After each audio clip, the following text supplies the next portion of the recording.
بسم اللہ الرحمن الرحیم۔ بصرہ کا رہنے والا ایک آدمی تھا، اس کا نام سبیغ تھا۔ اس سے ایسی غلطی ہوئی تھی کہ حضرت عمر رضی اللہ عنہ نے اپنے دور خلافت میں اس کو اتنا مارا تھا کہ اس کو خون کر دیا تھا۔ ایک روایت کے مطابق اس کے سر سے خون نکلنے لگا تھا، اور بعض روایات کے مطابق اس کی پشت سے خون نکلنے لگا تھا اور پوری کمر سوج گئی تھی۔ ایک روایت میں یہ بھی ہے کہ حضرت عمر رضی اللہ عنہ نے اس کو اتنا مارا کہ اس کی کمر سوج گئی، پھر اس کو ٹھیک ہونے کے لیے چھوڑ دیا۔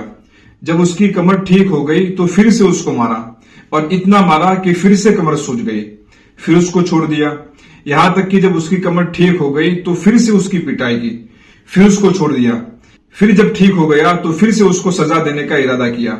تو اس نے کہا کہ عمر، اگر آپ مجھے قتل کرنا چاہتے ہیں تو اچھی طرح قتل کر دیجئے، اور اگر میری اصلاح کرنا چاہتے ہیں تو اب میری اصلاح ہو گئی ہے، اب میرے دماغ سے وہ بیماری نکل چکی ہے۔ پھر حضرت عمر رضی اللہ عنہ نے اس کو بصرہ بھیج دیا، اور حضرت ابو موسیٰ اشعری رضی اللہ عنہ کو لکھا کہ بصرہ اور عراق کا کوئی بھی آدمی اس کے پاس نہیں بیٹھے گا، اس کو اکیلا ہی چھوڑ دو۔ اس اعلان کے بعد یہ حال ہو گیا تھا کہ وہ جس مجلس میں جاتا لوگ اس کو چھوڑ کر چلے جاتے۔ پھر اس نے ابو موسیٰ اشعری رضی اللہ عنہ کے پاس آ کر کہا کہ اب میرے دماغ سے وہ سب کچھ نکل چکا ہے، اور اس نے قسمیں کھا کر حضرت ابو موسیٰ اشعری رضی اللہ عنہ کو یقین دلانے کی کوشش کی۔ حضرت ابو موسیٰ اشعری رضی اللہ عنہ نے حضرت عمر رضی اللہ عنہ کو یہ اطلاع بھیجی۔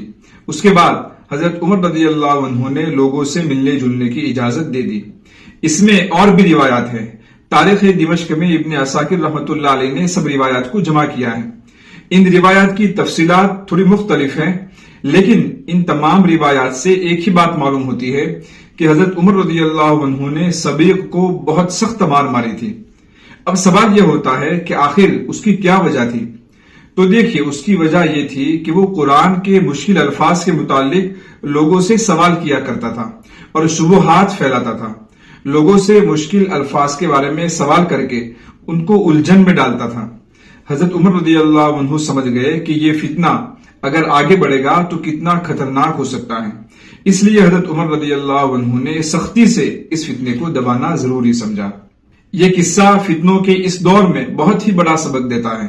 فضول سوالات کرنا یا سننا، یا گمراہ لوگوں کی باتیں سننا، یا جو عالم نہیں ہے یا دینی تربیت نہیں پائی ہے بلکہ مغربی کلچر سے متاثر ہے، یا اقلیت کا اتنا غلبہ ہے کہ ہر چیز کو عقل کی میزان پر تولنے کی کوشش کرتے ہیں، یا جو اپنے خیالات ہی کو قرآن اور حدیث کی تفسیر اور تشریح سمجھتے ہیں، ان کی باتیں سننا کتنا زیادہ خطرناک ہو سکتا ہے۔ موجودہ دور میں ملحدین کے اعتراضات سننا اور ان کے جوابات تلاش کرنا ایک شوق بن گیا ہے۔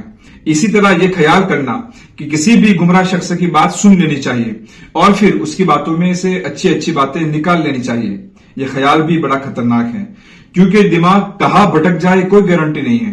حدیث میں آتا ہے کہ جب دجال آئے گا تو اس کے سامنے مقابلہ کرنے کے لیے اور اس کو جواب دینے کے لیے ایک مومن بندہ نکلے گا، لیکن جب وہ واپس آئے گا تو اس کا ایمان نکل چکا ہوگا، یعنی جو دجال کا مقابلہ کرنے کے لیے نکلا تھا وہی دجال کا شکار ہو جائے گا۔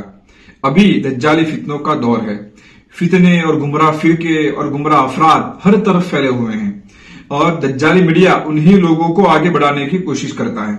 اس لیے چوکنا رہنا بہت ضروری ہے۔ اپنے علم کے بھروسے پر یا اپنی سمجھداری کے بھروسے پر کبھی بھی فتنے سے قریب ہونے کی ہمت نہیں کرنی چاہیے۔ اس قصہ سے آپ کو اور کیا سمجھ میں آیا کمنٹ میں ضرور لکھیں۔